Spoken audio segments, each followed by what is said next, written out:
Good morning student. आज हम फिर से जुलाई के मंथ में मैं आपसे मिल रही हूँ दोबारा। और जुलाई के मंथ का जो हमारा साइंस का सिलेबस है वो 2 चैप्टर है। फर्स्ट चैप्टर नंबर 2 जो है वो केमिस्ट्री पार्ट है और चैप्टर नंबर 14 है जो बायो पार्ट है, जिसका नाम है why do we fall ill. तो आज जो हम डिस्कस करेंगे 1 जुलाई को वो है हमारा why do we fall ill. Hope करती हूँ कि आपने अपने हॉलीडेज़ होमवर्क कंप्लीट कर रखे थे, जो असाइनमेंट्स दिए थे मैंने, और जिसको जो डाउट्स थे, मेरे हिसाब से मुझे ऐसा लगता है कि आप लोगों ने वो डाउट्स मुझसे पूछ लिए थे जून में। फिर भी कोई डाउट्स होता है तो मैं आपको डाउट सेक्शन की ऑनलाइन क्लासेस फिर से अवेलेबल कराऊंगी, तो उस टाइम पे हम ऑनलाइन क्लासेस में डिस्कस करेंगे उसे। ठीक है, उससे पहले अब हम अपना जुलाई का सिलेबस स्टार्ट करते हैं। और जो हमारा जुलाई का सिलेबस है चैप्टर नंबर 14 जो हम आज पढ़ेंगे, उसका नाम है why do we fall ill. Why do we fall ill का मतलब होता है कि हम बीमार क्यों पड़ते हैं, क्या कारण होता है बीमार पड़ने का। इस चैप्टर का ये अर्थ है। जब हम इसमें स्टार्ट करते हैं तो सबसे पहले हमारे माइंड में ये आता है कि व्हाट इज़ हेल्थ। हेल्थ किसे कहते हैं? हेल्थ का मतलब है कि कोई भी पर्सन अगर वो क्या होता है, फिज़िकली, मेंटली और सोशली तीनों तरीके से क्या होता है, फिट एंड फाइन, तभी जाके आप उस पर्सन को क्या कहते हैं, हेल्दी पर्सन। फिजिकल का मतलब ये है कि उसके हाथ पैर सब चीज़ें क्या कर रहे हैं, अच्छी तरीके से फंक्शन कर रहे हैं, तो इसका मतलब वो फिजिकली क्या है, फिट है। मेंटली का मतलब है कि दिमाग उसका चल रहा है अच्छी तरीके से, उसको कोई प्रॉब्लम नहीं है, वो सबसे बातें कर रहा है, बातचीत कर रहा है, डिस्कशन कर रहा है, सब कुछ काम कर रहा है, वो तो क्या एक तरीके से मेंटली लोगों की बातों को समझ रहा है, तो वो मेंटली तौर पर क्या है, ठीक है। तीसरा आता है सोशली। सोशली का मतलब है सोसाइटी से इंटरेक्ट हो रहा है, वो मतलब लोगों से बातें कर रहा है, बाहर निकल रहा है, लोगों से बातें कर रहा है, इंटरेक्ट हो रहा है एक दूसरे से, तो उसको हम किसका नाम देते हैं, सोशली। अगर मान लो कोई भी पर्सन इन तीनों में से तीनों चीज़ उसके पास है, वो सोशली भी फिट है, मेंटली भी फिट है और फिजिकली भी फिट है। जैसे आप, एक एग्जाम्पल, आप स्टूडेंट हो, फिजिकली का मतलब हाथ पैर आपके चल रहे हैं, आप गेम खेलते हो, भागते हो, दौड़ते हो, ये सब चीज़ें कर रहे हो, तो इसका मतलब फिजिकल वर्क आप परफॉर्म कर रहे हो। और मेंटली का मतलब क्या है, आपको जो होमवर्क दिया आप मेंटली तौर पे क्या कर रहे हो, अपने दिमाग का यूज़ कर रहे हो और अपना काम कर रहे हो। और सोशली का मतलब क्या है, आपके आसपास जो फ्रेंड्स हैं उन सबसे बातें कर रहे हो, उनसे मिलजुल के रह रहे हो, तो वो क्या है, सोशली। अगर आप ये तीनों चीज़ से फिट एंड फाइन है तो इसका मतलब आप हेल्दी पर्सन है। अगर इन तीनों में से अगर मान लो आप फिजिकली फिट हो, मेंटली फिट हो, पर सोशली इंटरेक्ट नहीं हो रहे किसी के साथ, तो आपको हेल्दी पर्सन में काउंट नहीं किया जाएगा, तब आपको क्या कहा जाएगा, अनहेल्दी पर्सन। तो अब समझ में आ गया, हेल्थ का मतलब होता है, हेल्दी पर्सन का मतलब होता है वो पर्सन जो फिजिकली, मेंटली और सोशली तौर पर क्या हो, फिट एंड फाइन। अब कौन कौन से कंडीशंस होते हैं कि हम बोलते हैं कि हाँ हमारी हेल्थ क्या हो, अच्छी है। कैसे बोल सकते हो कि आपकी हेल्थ अच्छी है, तो उसके लिए कुछ कंडीशंस नेसेसरी होती हैं कि हमारी हेल्थ अच्छी हो।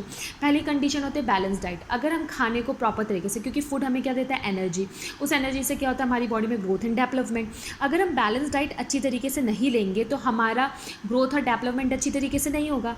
जब ग्रोथ एंड डेवलपमेंट नहीं होगा तो हम हेल्दी काउंट नहीं होंगे। तो सबसे पहला कंडीशन है अपनी हेल्थ को अच्छे रखने का कारण, सबसे बड़ा कारण है बैलेंस डाइट लेना। और आपको पता है कि बैलेंस डाइट में आपका carbohydrate, fats, vitamin, protein, minerals, ये सब कुछ इंक्लूड होता है। तो उसी को हम किसका नाम देते हैं, पौष्टिक आहार। ये नहीं कि मैं बस दिन भर कार्बोहाइड्रेट ही खाती रहूँ, मतलब आलू की सब्जी खाती रहूँ, मैं दाल ना खाऊँ, ये ना खाऊँ। मुझे बैलेंस डाइट का मतलब है कि मुझे वो सब आइटम्स चाहिए, मतलब वो हर चीज़ चाहिए थोड़ी बहुत, जो मेरे क्या नाम है, मुझे क्या करे, पौष्टिक आहार प्रोवाइड करे मेरी बॉडी के लिए। सेकंड आता है पब्लिक क्लीनेस। जब आप बाहर जाते हो, कहीं घूमने जाते हो, तो आपको पता है कि सोसाइटी है या कुछ भी है, आसपास का माहौल कैसा होना चाहिए, साफ़ सुथरा होना चाहिए। अगर जितनी साफ़ सफाई हम रखते हैं पब्लिक प्लेसेस के अंदर, तो उसका मतलब है उतना ही इन्वायरमेंट क्या होता है, नीट एंड क्लीन। अगर इन्वायरमेंट नीट एंड क्लीन होगा तो हम अच्छी तरीके से कहीं पर भी घूमने जा रहे हैं, कहीं पर भी जा रहे हैं, तो क्या नाम है, इन्वायरमेंट नीट एंड क्लीन मिलेगा और आप हेल्दी सा महसूस करोगे, आप खुश महसूस करोगे। अगर मान लो आप पब्लिक प्लेस पे जा रहे हो, वहाँ पर कचरा पड़ा हुआ है, बहुत ज़्यादा गार्बेज डंप कर रखा है, तो उसमें स्मेल आएगी और वो इन्वायरमेंट आपको नीट एंड क्लीन नहीं मिलेगा। तीसरी चीज़ आती है good social environment. Social environment का मतलब जो मैंने आपको बताया, जैसे गार्डन है, गार्डन का प्लेसेस है, पार्क्स हैं, ये सब चीज़ें हैं। जब आप सोशली कहीं से इंटरेक्ट हो रहे हो, यहाँ पर जा रहे हो, वहाँ पर साफ़ सफाई ना हो तो आपको वहाँ पर जाने का मन भी नहीं करेगा। पर्सनल हाइजीन का मतलब होता है बेटा आप अपनी बॉडी की साफ़ सफाई करो। जैसे एग्जाम्पल के लिए हम क्या करते हैं, रोज़ सुबह झाड़ू लगाते हैं, पोछा लगाते हैं, क्यों लगाते हैं, क्योंकि हमारा घर कैसे लगे, नीट एंड क्लीन। वैसे ही हमारी बॉडी है, हमें भी अपनी बॉडी को क्या करना पड़ता है, नीट एंड क्लीन। तो जैसे आप देखते हो नेल्स बढ़ जाते हैं बच्चों के, तो उसमें बहुत सारा डर्ट इकट्ठा हो जाता है, तो उसी हाथों से फिर आप खाना खाते हो, तो वो खाने के साथ वो डर्ट क्या होता है, आपकी बॉडी के अंदर चला जाता है। तो ये सब चीज़ें क्या है, अगर हम ये सब चीज़ें नहीं करेंगे तो हम हेल्दी नहीं कहलाएंगे, हम क्या हो जाएंगे, डिजीज़ पर्सन, मतलब अनहेल्दी, हम क्या होंगे, किसी ना किसी बीमारी से ग्रस्त होंगे। अब आते हैं कि अगर हम अपनी हेल्थ का ध्यान नहीं देते तो उसके वजह से क्या होता है, डिजीज़। अब हमें पता है डिजीज़ क्या है। डिजीज़ का मतलब होता है जब कोई भी पर्सन अपने आप में अपने अंदर से अच्छा महसूस ना करे, अच्छे का मतलब फिट एंड फाइन ना हो, उस टाइम पे वो क्या कहलाता है, डिजीज़। एक कंडीशन ऑफ द बॉडी, मतलब वो कंडीशन बॉडी की पार्ट की जो नॉर्मल फंक्शन करती थी, हमेशा करती थी, पर कुछ नॉर्मल फंक्शन क्या हो गया, उसके डिस्टर्ब हो गए। जब डिस्टर्ब हो गए तो आप अगले दिन खेलने भी नहीं गए। एग्जाम्पल के लिए आप रोज़ खेलने जाते हो और एक दिन क्या हुआ, आपका मन नहीं लग रहा, आप बोले पैरों में दर्द हो रहा है, मैं नहीं जाऊँगा, तो इसका मतलब आप किसी न किसी कारणवश आपकी बॉडी जो है वो प्रॉपर तरीके से नॉर्मल वर्क नहीं कर पा रही और डिस्टर्ब हो गए। तो उसी चीज़ को हम किसका नाम देते हैं, डिजीज़। क्या कहते हैं उसे, डिजीज़। जब हम डिजीज़ की बातें करते हैं तो बेटा डिजीज़ के दो कॉजेज़ होते हैं। First is the external factor and second is the internal factor. दो फैक्टर रिस्पॉन्सिबल है, first external and second is the internal. External का मतलब वो फैक्टर जो बाहर से हो और इंटरनल का मतलब होता है वो फैक्टर जो अंदर एक तरीके से हो। एक्सटर्नल फैक्टर जैसे डिजीज़ कॉजिंग माइक्रो ऑर्गेनिज्म, कुछ ऐसे डिजीज़ होते हैं हमें माइक्रो ऑर्गेनिज्म, बैक्टीरिया की वजह से हो जाता है, फंगी की वजह से हो जाता है, प्रोटोजोन्स की वजह से हो जाता है, वो किसके अंदर आ जाते हैं, एक्सटर्नल फैक्टर के अंदर। सेकेंड, पोल्यूशन क्रिएट जो होता है वो भी कहाँ से होता है, external factor. Alcohol, drugs addiction जो हम लेते हैं वो भी क्या है, एक तरीके से हमारा एक्सटर्नल फैक्टर। इंटरनल फैक्टर का मतलब होता है वो फैक्टर जो अंदर, जेनेटिक डिसऑर्डर। जेनेटिक डिसऑर्डर का मतलब है वो बीमारी जो पीढ़ी से चली आ रही है, जैसे आपके दादा को हुई, फिर उसके बाद आपके पापा को गई, और क्या पता आपकी जनरेशन में भी वो चीज़ हो जाए, तो वो उसको हम किसका नाम देते हैं, internal factor.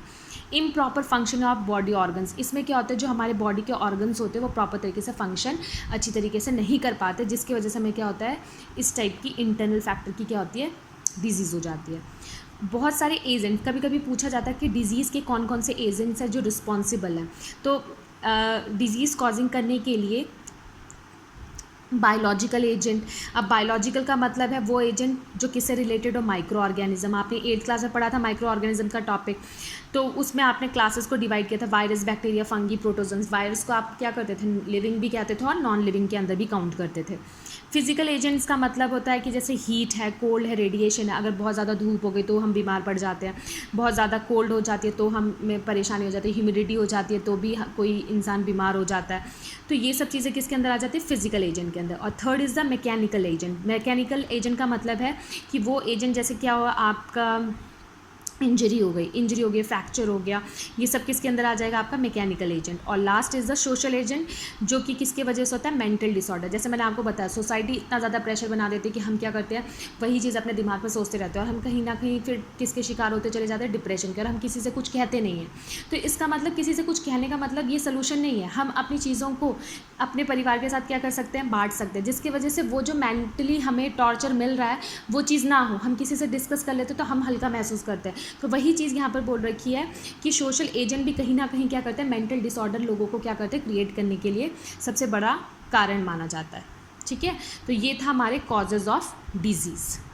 Next, factor necessary for a healthy person. कौन कौन से फैक्टर है जो कि हेल्दी पर्सन के लिए नेसेसरी है, उनका इन्वायरमेंट कैसा होना चाहिए, surrounding environment neat and clean होना चाहिए, पर्सनल हाइजीन जो हमने डिस्कस किया था सेम वही आ जाएगा दोबारा, प्रॉपर सफिशिएंट नरिशमेंट, ये सब। तो कभी भी क्वेश्चन बोला जाता है write down the factor necessary for healthy person, तो आपको ये फैक्टर्स लिखने पड़ेंगे।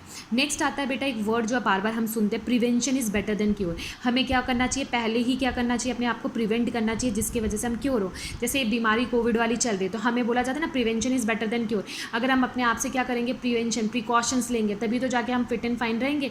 अगर हम प्रिकॉशंस ही नहीं लेंगे तो क्या आप फिट एंड फाइन रहोगे, नहीं। तो इसलिए prevention is better than cure, इसका मतलब मेंटेनिंग हाइजीनिक कंडीशन। आपको पता है कि आप बीमार तभी पड़ोगे जब आप हाइजीनिक नहीं होगे, बैलेंस डाइट नहीं लोगे, तो आपका काम है कि प्रॉपर तरीके से बैलेंस डाइट लेना। आपको डिजीज़ के बारे में अवेयरनेस, मतलब जागरूक होना होगा।